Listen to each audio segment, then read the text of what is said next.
Good afternoon.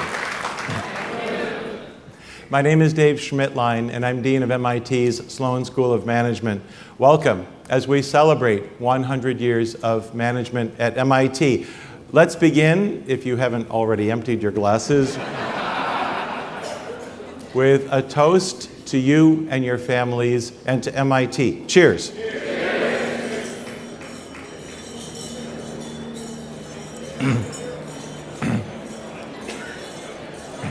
No, that's not it. There's more. There's more. Course 15, Management, began in 1914. And so this academic year, we've traveled around the country and around the world meeting with alumni to commemorate this important period in MIT's history. This evening, we will reflect back on the origins of Course 15. We'll celebrate some of the faculty legends, past and present. We'll look at our current activities, what's changed, what hasn't changed, and maybe some of the things that should never change.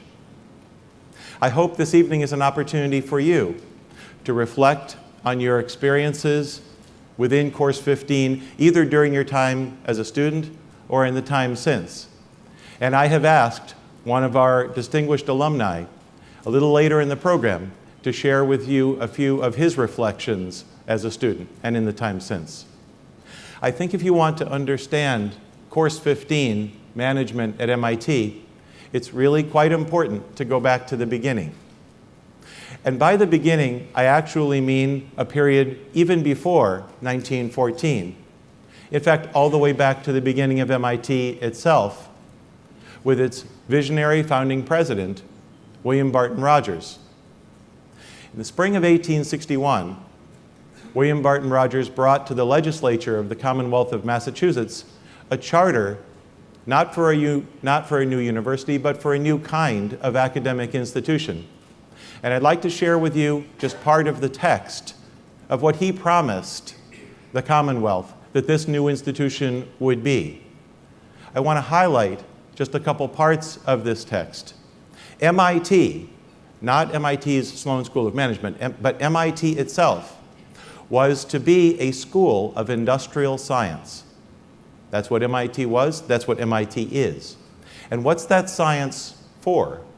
It's for the arts, agriculture, manufactures, and commerce.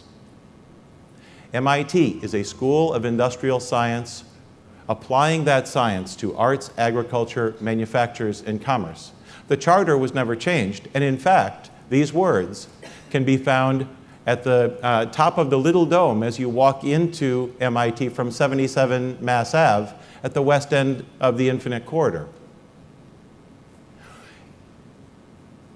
William Barton Rogers, in addition to this set of visionary text, had a three-point plan for MIT. First, useful knowledge. I have to tell you, the other universities in 1861 were not about useful knowledge. They weren't. Second, learning by doing. What we at MIT Sloan now call action learning or experiential learning. In 1861, other universities, other institutions not doing that. And third, integrating arts and sciences with professional education. Again, completely different from what other American universities were doing. So this was an entirely new kind of institution. Creating a new university of any kind is no easy task, and creating a new kind of educational and research institution was exhausting for President Rogers, and it took a toll on his health. And in 1882, on the podium, during his commencement address to graduates, President Rogers died. Outside the military, it is not common to see someone literally die for a vision that they're so committed to. But President Rogers did. Fortunately for MIT, he attracted to the institute just in time a person by the name of Francis Amasa Walker. Walker was trained in statistics, politics, and economics. That was his background. And he was Rogers' chosen successor as president of MIT. And as Walker set about developing the institute, he ran into a very serious problem. There was a distinctive purpose for MIT, and he subscribed, he was charismatic, he was committed to that purpose. But the faculty that he would hire from other universities would tend to turn MIT back into the places they came from.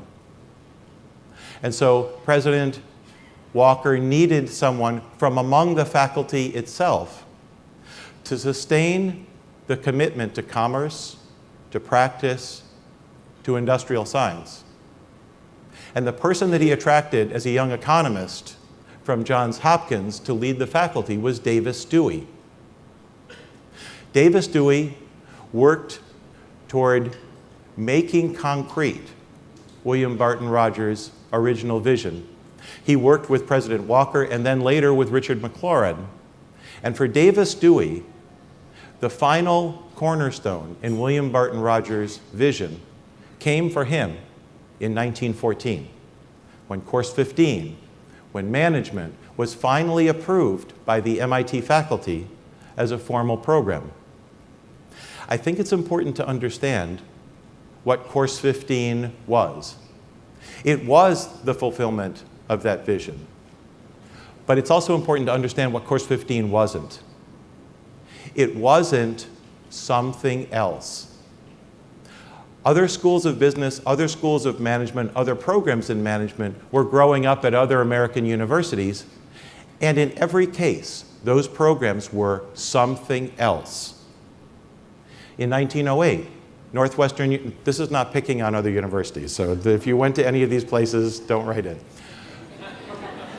But in 1908, Northwestern University decided to initiate a program of business courses downtown in Chicago, away from its Evanston campus, for a different set of learners, practicing business people, for the additional tuition revenue. And those programs, originally downtown in Chicago, turned into, eventually, the Kellogg Graduate School of Management.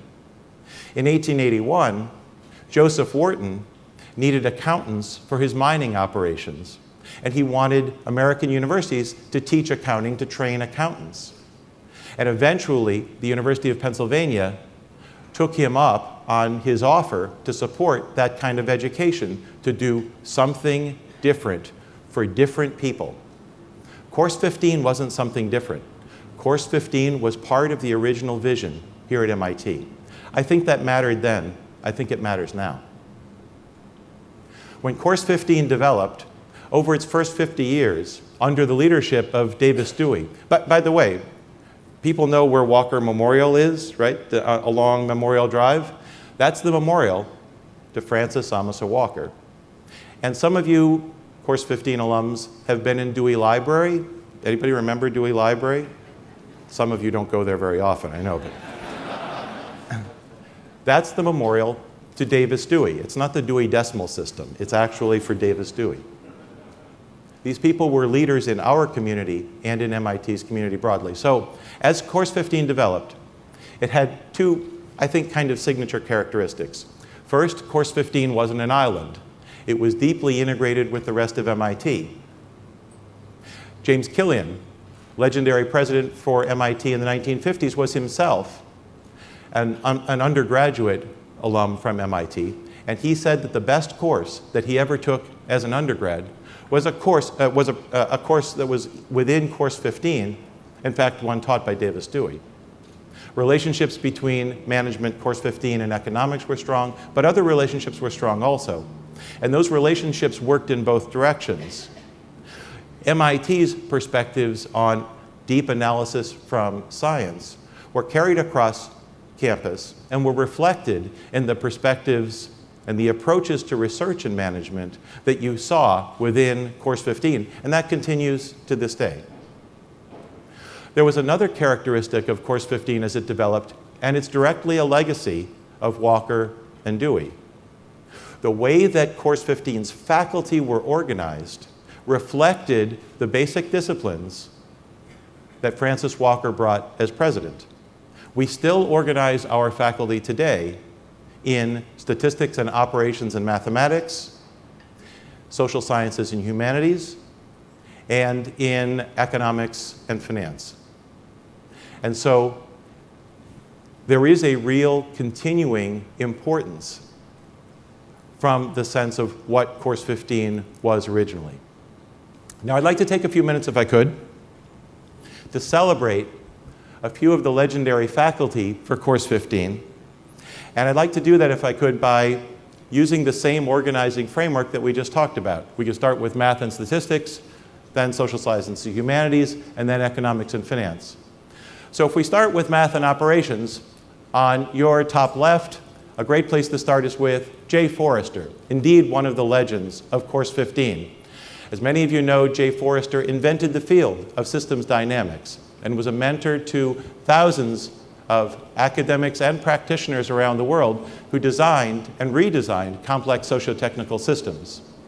On the top right, okay, who's on the top right? Thank you very much. Arnie Barnett. So Arnie Barnett, the world's leading expert with respect to aviation safety, but so much more. Can I see a show of hands? How many people have taken a course with Arnie Barnett? That's it. So his market share is about 60% in this room. That's not the highest I've seen. Finally, in this group, we celebrate John Little. So John is the person, through Little's law, who discovered the most fundamental law governing workflows and supply chains in organizations and societies. He's also the first person to use big data to do individual customer forecasting based on past purchase patterns, ushering in the era of big data in marketing. If we move to social sciences and humanities, a great place to start is with Douglas McGregor. Douglas McGregor on the left here is the person who showed that personal motivations, the human dimension, matters if you care about organizational productivity. Before Douglas McGregor, people essentially viewed people in organizations as factors in production. And his theory why overturned all of that. At the bottom of this group, some of you recognized his picture earlier, is Ed Schein. Ed is the person who developed the concept and coined the phrase corporate culture. Everyone who goes around talking about changing corporate culture, analyzing corporate culture, they're talking about Ed Schein. The top person in this group is Ed Roberts, the father of entrepreneurship here at MIT, and for so many people around the world, literally a mentor to thousands of successful MIT-based startups. And on the right here is Tom Allen. Tom is the first person, who showed that place matters in organizations, that where people sit, where they have lunch, where they gather, affects the patterns of information flow and also affects the pattern of innovation in organizations. Like these other people, he opened up an entirely new field of study. Finally, if we turn to economics and finance, the natural place to start is with Franco Modigliani. Franco fled fascist Italy in 1939 at the age of 21. He worked his way through Europe and eventually to a position here in Course 15. He served this community for 41 years until his death in 2003. As many of you know, he was recognized with the Nobel Prize in Economics for his work on the life cycle of household savings and investment.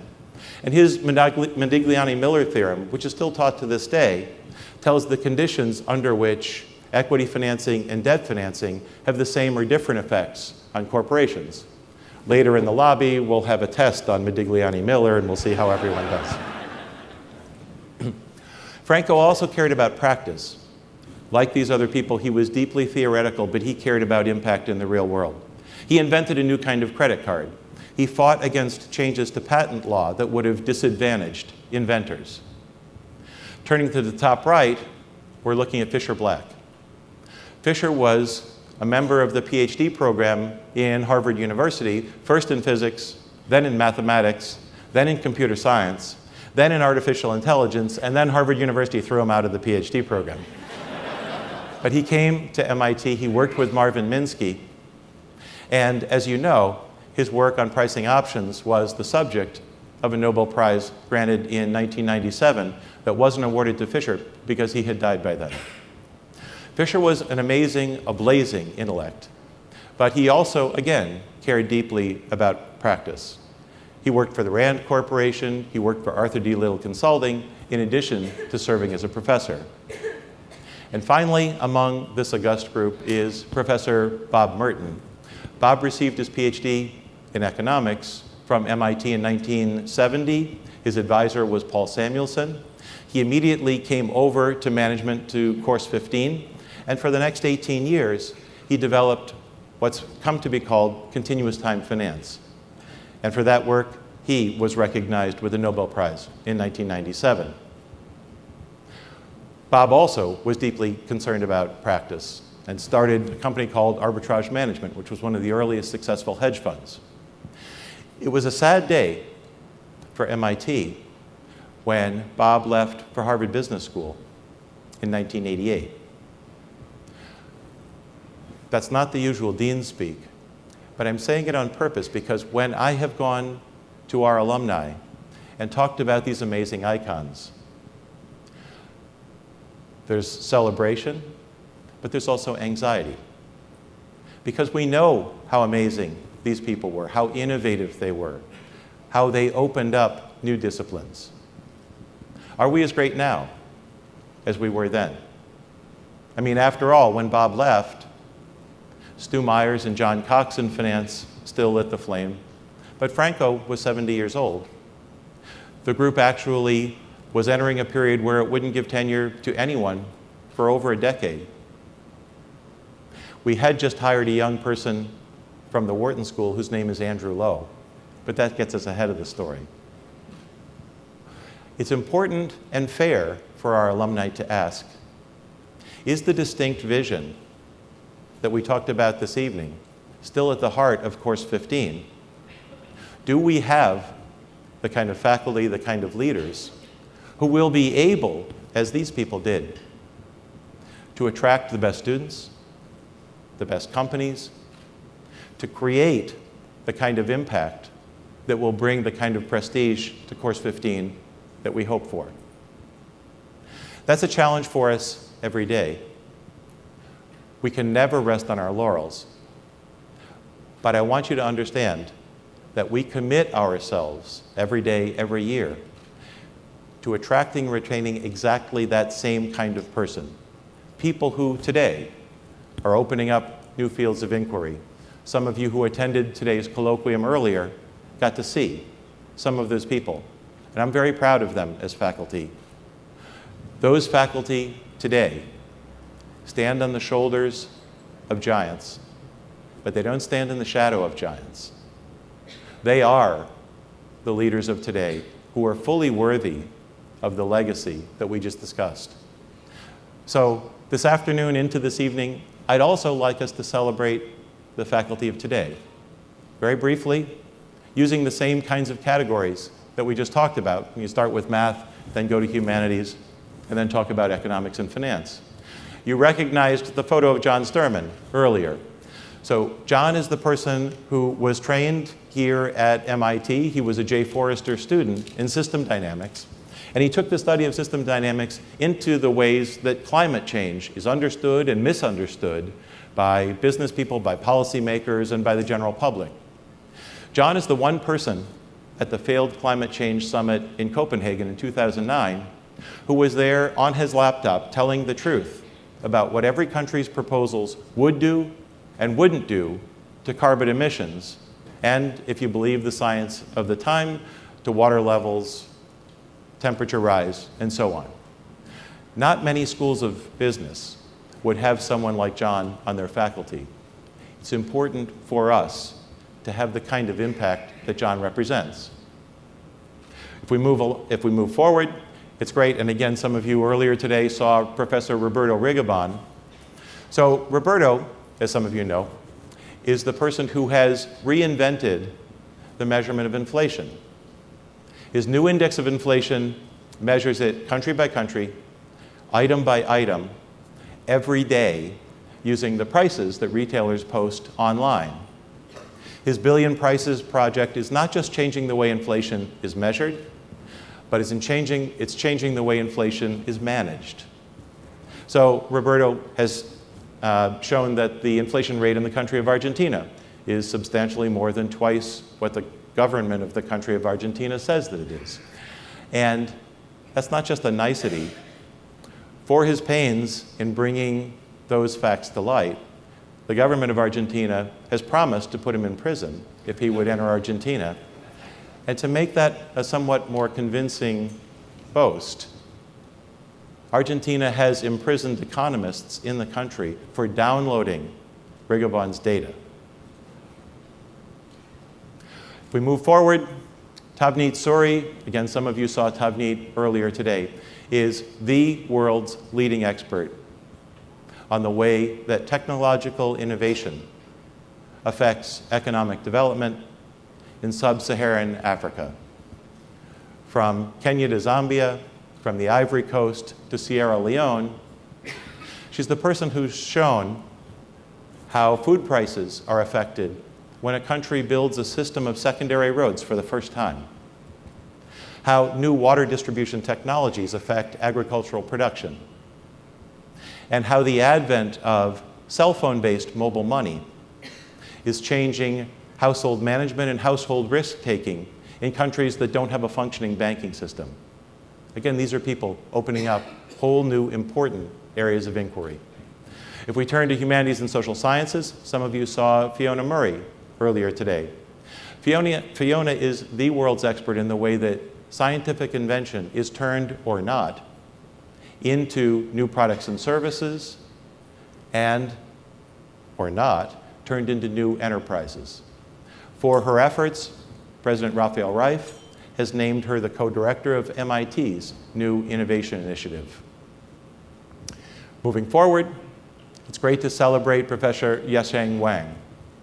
Yasheng is the leading expert in the world on the way that entrepreneurship has played an important role in China's economic development.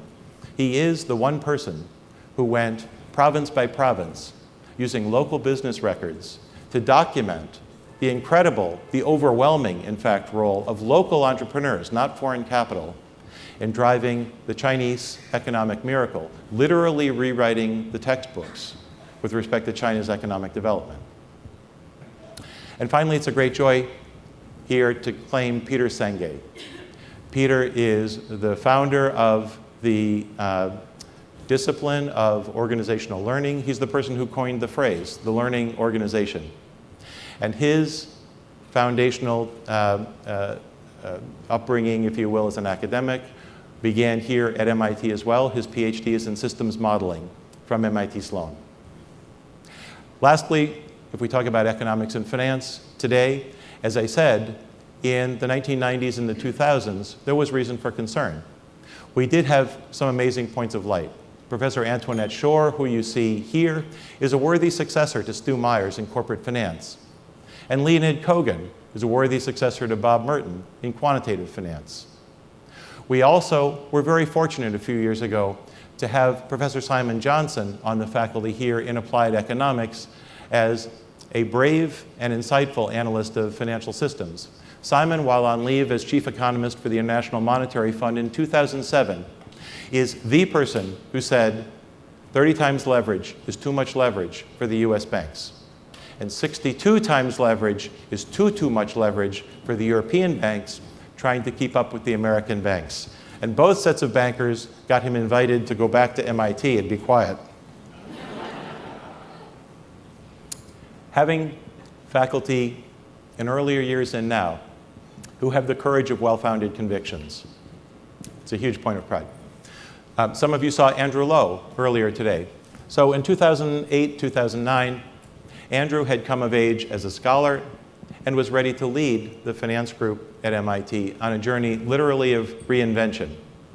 He and his colleagues quickly got together and launched the first new degree program in Course 15 in over 20 years, the Master of Finance program, in order to reclaim the high ground both intellectually but also with respect to the kind of impact that the world actually needs from finance.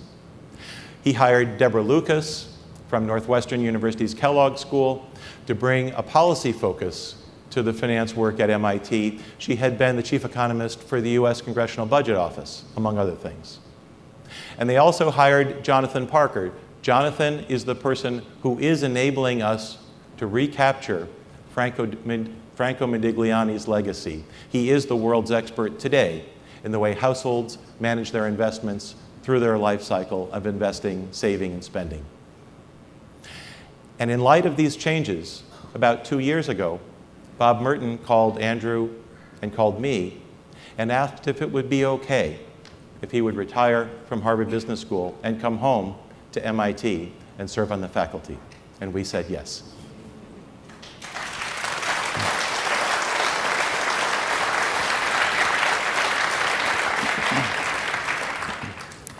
He had two demands, though.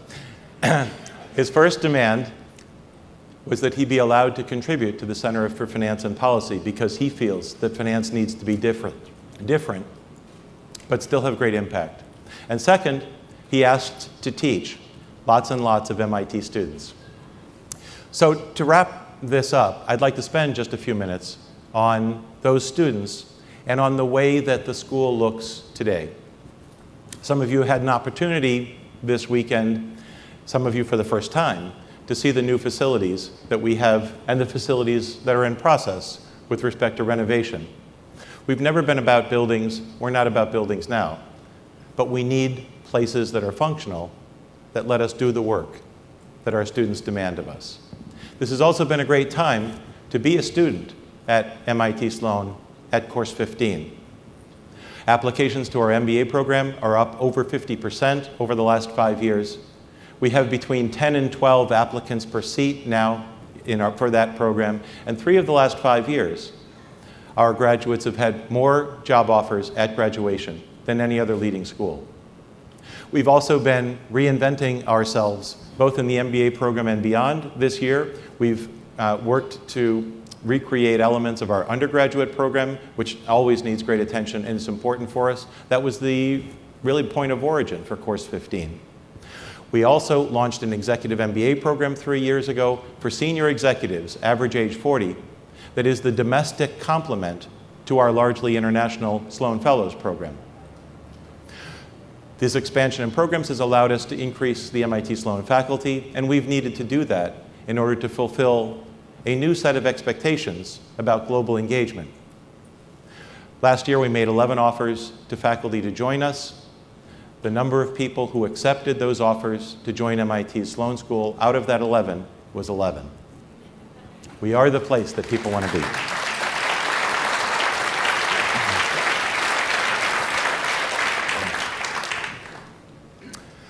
Finally, I want to spend just a minute talking about alumni engagement. So I hope I don't do disrespect to anyone by saying that we have not historically been the world's leader in figuring out the best ways to do alumni engagement. But we have been investing. I felt that if we created more staff, created more capabilities, reached out to you to tell us how to better engage with alums, that you would respond by coming, and you would respond by giving. And you've done exactly that. Contributions to this school's annual fund are up 80% over the last 5 years. No other leading school of management can say that. So if we look at the future, some things are easy to predict. We still need more and better alumni engagement, and you will help us figure out the best ways to do that. We've become the leader in action learning, experiential learning, just as William Barton Rogers wished. But we need to figure out the new ways to do that, including through online learning. Predicting the future with respect to faculty research is difficult, in part because if I told them to do anything, they would do the opposite. But we do get chances to celebrate the past and the present and try to shape the culture and the values, and try to sustain the original values as they're so important to us.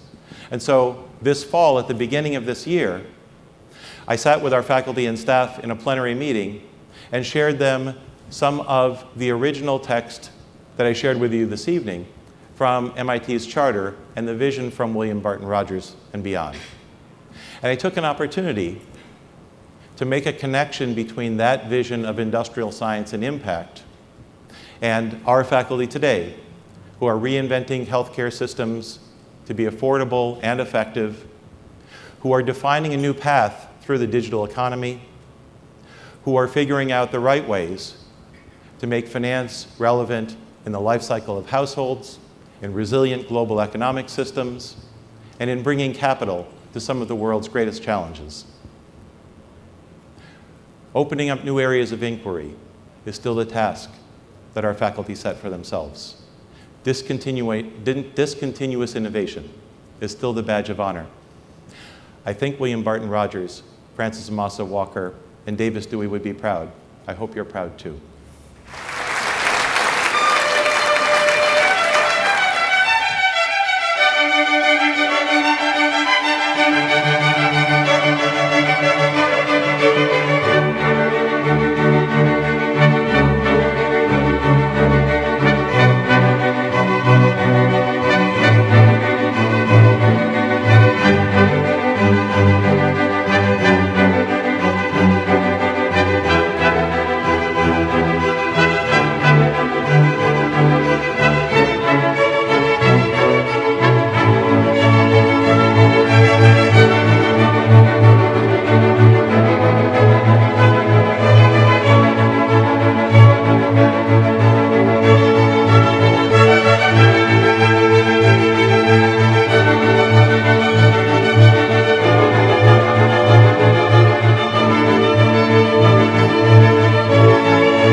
Now, my second speech, only kidding.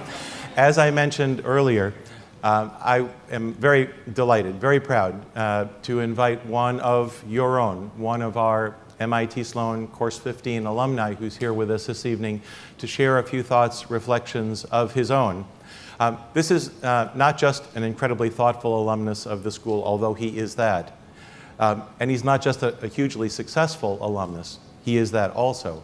He's someone whose work every single day matters to every single person in this room, because our master's graduate, Israel Ruiz, serves MIT as its executive vice president and treasurer.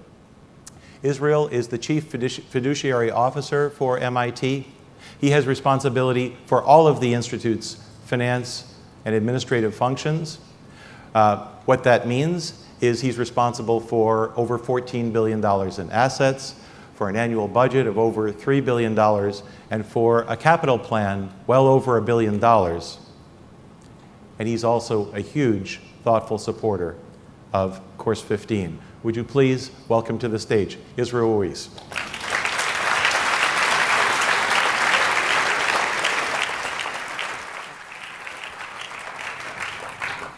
Well, thank you, Dave, and good evening, everybody. I am humbled and honored to be here tonight with all of you outside Sloan's new home, commemorating Course 15's 100th anniversary, honoring its past and celebrating its future. Yesterday, at the 2014 commencement, while sitting on the first row on the stage, right there, Dave was actually shaking hands with many, but I had the opportunity. That's the one day I actually have to take and have some time to think and reflect. I had the opportunity to reflect in the midst of the noisy Sloanies that were graduating that day, and remember my commencement ceremony in 2001. Each one of us came to Sloan, to MIT, for a different reason and following unusual paths. But I will argue that what attracts us and what we treasure is ultimately the same. Learning from great faculty, wonderful peers, enjoying the culture of innovation and opportunity one may not encounter anywhere else. So what brought me here? It goes back to 1992. The story starts in Barcelona, which In 1992 was a great time to be there. The Summer Olympics were transforming the city. Lovely place, still lovely place. And I was in my 4th year of my mechanical engineering degree of 6. In the economics class, I got my textbook. The book was wonderful. The professor, not so much. I decided to quit going to class, read the textbook, and ask for class notes instead. As you may recognize, despite the title is in Spanish, it's pretty close. And you can recognize the name of that professor, Paul Samuelson. I then started to work at Nissan and traveled the world with them instead of going to class. I was fascinated that most of the content that I was being taught had connections to MIT.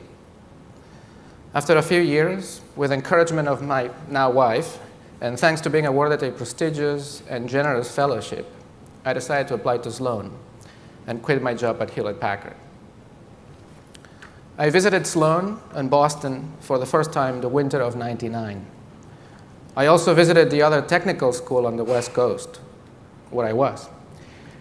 Now you can doubt my judgment. But what brought me here was the experience I had with Sloan's faculty and students.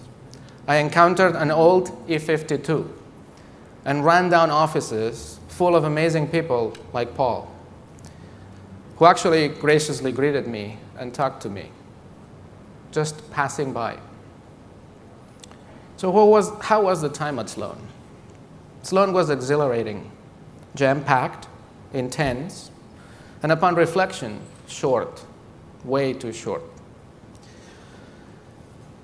Taking John Sturman's System Dynamics class, hearing Jay Forrester at a seminar, taking corporate finance with Stu Myers, technology strategy with Rebecca Henderson and Fiona Murray, leadership with Deborah Ancona or Peter Senge was wonderful.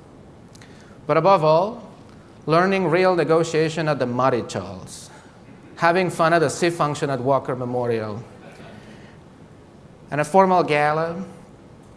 We're enjoying the time playing soccer. Any Argentinians or Brazilians in the audience? So we were playing soccer at Killian Court, and when they were playing, I was actually taking a rest. It was way too dangerous. Spending quality time with classmates, their partners, developed a bond that I did not appreciate in its full magnitude while I was at Sloan. Let me share as an illustration a vignette from this past Wednesday. I bumped into a former colleague from MIT, the executive director of the Koch Institute, Robert Urban, who now heads J&J's Boston Innovation Center right from Kendall Square. We had shared many battles, and we spent the time, we shared one T stop from Kendall to Charles MGH. And by the way, those of you that you don't know, this is the new form of 1-minute elevator pitch. But the MBTA helps, because it stops along the way along Fellow Bridge, and you enjoy the view, and it helps you make the case.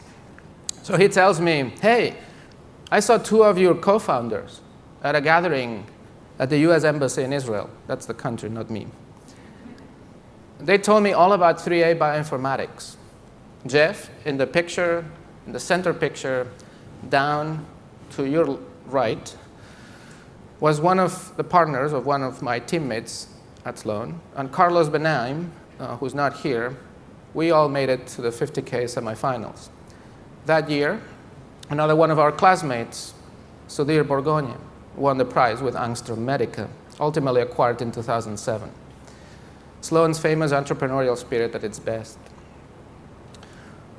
Moving on to this other picture from a C function. The person that you see, aside from my wife to your right, is Alan Markham and his wife, Sandy. Alan joined me at MIT as Director of Treasury in the summer of 2008. After having turned down a lucrative offer from Enron upon graduation in 2001. You must listen to your spouse. In the fall of 2008, I'm sure you all remember what happened, the Institute faced challenging times, fiscal uncertainty, and incredible difficult choices. Just gonna put up 3 brand names you all recognize that to you meant probably headlines that time, To MIT, it meant quite a lot. Lehman Brothers was our remarketer of variable debt bonds, and overnight, we couldn't do it. AIG is the insurer of the MIT campus, and all of a sudden, the government was insuring us. And the third one, Citi, was very germane to Course 15, as it's the provider of financing for all of our international students, decided to pull out of student loans altogether overnight. So needless to say, it was interesting times. Alan had joined just in summer, so I blame him for all of that. But in the face of this uncertainty, the Institute leadership chose to respond with a bold and to this day unique approach. One evening in the office of Raphael Reif, then provost, now our president, I suggested to him a characteristically Sloan solution to a problem. We should engage the broader community in helping us overcome the challenge. I argued that we needed everyone's talents despite the sense of urgency and requests for speed. He looked at me for a few seconds. To me, it felt 2 years, and said, of course, you and I believe in the same principle. Selling the idea to our MIT executive committee was a different thing. MIT launched the institute-wide planning task force that worked and solved the economic crisis that MIT had, ultimately reducing 10% of our budget in a very successful way. It took decisive action and great work by everyone involved, but above all, it took the courage to recognize that even when you do not know the final outcome, we share the fundamental belief that including all backgrounds and experiences will improve the result. Sounds familiar? But what happened back in 2001? Bad timing. 3A did not get funding. I told you all about 2008. What you may not remember is what happened before. The dot-com bust had started. After the dot-com era, graduating in June of 2001 was not a great time. I had sold all my Hewlett-Packard stock options. I had no more savings. Returning west was not an option. And then, September 11 changed our world forever. The lives of many friends ended much too soon, and my hopes for employment seemed to evaporate. Then, I applied to a job at MIT in the budget office, and they hired me. First as a contractor, as I thought this was just a temporary job. But 9 months into it, Bob Brown, then provost, now president of Boston University, asked me a question that I could not answer. Why would you not want to work at MIT? And the rest is history. After 15 years calling Sloan and MIT home, figuratively and literally, I feel most privileged helping MIT be the best and largest startup in the world. We're inspired and attracted by the Sloan and MIT faculty. We're blessed to share an amazingly intense experience with fantastic peers, and privileged to have the opportunity only few enjoy, but many more deserve. Most often, timing is everything, and planning is overrated. But education, Sloan education, is a gift we all treasure. Course 15's past and present are incredible, but the future is even more exciting. And I think Paul would be proud of what we're doing to provide wider access to everything we do at MIT. And in closing, let me give you one last perspective. Sloan plays a central role in MIT's motto, mens et manus, mind and hand, strategy and execution, idea and innovation. It takes principled and innovative leaders and managers to transform ideas into innovative products and services. And Sloan is right at that center, making it transformed. There is no better place than Sloan and MIT to amplify the impact on the world. I would like to urge you all to play an active and crucial role in strengthening the foundation of Sloan's and MIT's success. Our commitment to second-to-none faculty, students, and staff, working together, inventing the future. Because after all, we're not only living our individual dreams, but inspiring the whole world to come up with new dreams and there is no better place to dream than Sloan and MIT. Thank you so very much for all your support, and have a great night. So what happens next in 1 minute is that we will have a wonderful reception and opportunities to continue to gather with each other. Before we do, I have two things that I would like to do that take less than a minute. First, 5 years ago, some of you are here on 5-year reunion cycles. 5 years ago, we didn't have the staff that could have done events like the ones that you've seen over the last 2 days. Could you please indicate your appreciation?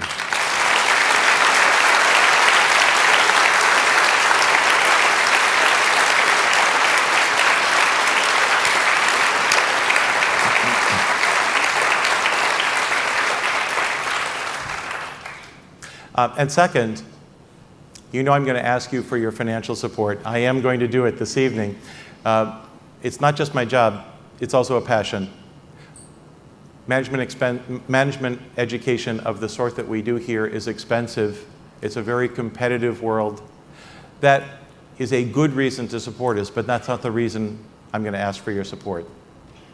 What we do in Course 15 is distinct, and I think it's distinctly worthy of your support.